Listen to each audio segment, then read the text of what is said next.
জি দাদা, দিনাটার গীতালদয়ে একজন বিএসএফ এর গুলিতে মারা গিয়েছে আর কি। ওর পরিবারের যেটা অভিযোগ, বিএসএফ ওকে গুলি করেছে আর কি।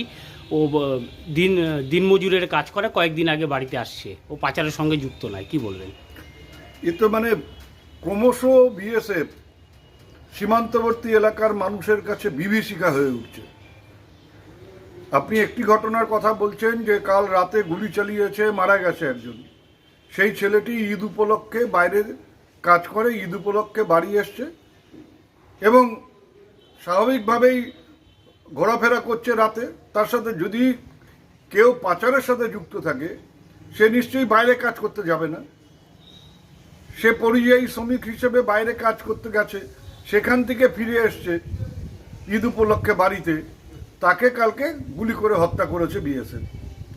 আমার বক্তব্য হচ্ছে বিএসএফ এখন বলবে যে ওটা পাচার করছিল।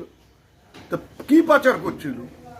সেই পাচারের গুলি করে যখন তাকে মেরেছে, নিশ্চয়ই তার হাতে বা তার সাথে সেই পাচারের সামগ্রী ছিল, বা গরু যদি পাচার করে তাহলে গরু ছিল। এখন পর্যন্ত যে কটা ঘটনা এই দিনহাটার বিভিন্ন সীমান্তে হয়েছে, বিএসএফ কিন্তু দেখাতে পারেনি যে এই জিনিসটা পাচার করছিল বলে তাকে আমরা গুলি করেছি।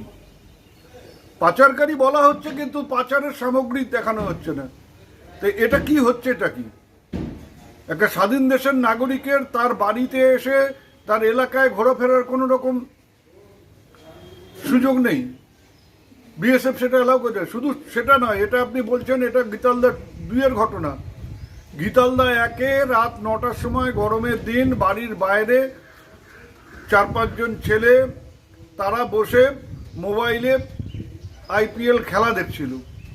সেই সময় বিএসএফ তাড়া করে তাদের। সে বিএসএফ তাড়া করার পরে শুধু তাড়া করেই ক্ষান্ত হয়নি, তাদের দিকে গুলি ছুড়েছে। সেই গুলি পার্শ্ববর্তী বাড়িতে লাগে, একটা ধর্মীয় স্থানে লাগে। এই ধরনের অত্যাচার জুলুম যদি হয়, মানুষের তো বিএসএফ এর প্রতি ভরসা, আস্থা সব উঠে যাবে। যারা মানুষকে নিরাপত্তা দেবে, তারাই যদি এই রকম প্রাণঘাতী আক্রমণ করতে থাকে সীমান্তবর্তী মানুষের ওপর, তাহলে তো এটা একটা সমস্যা ক্রমশ তীব্র থেকে তীব্রতর হতে থাকবে।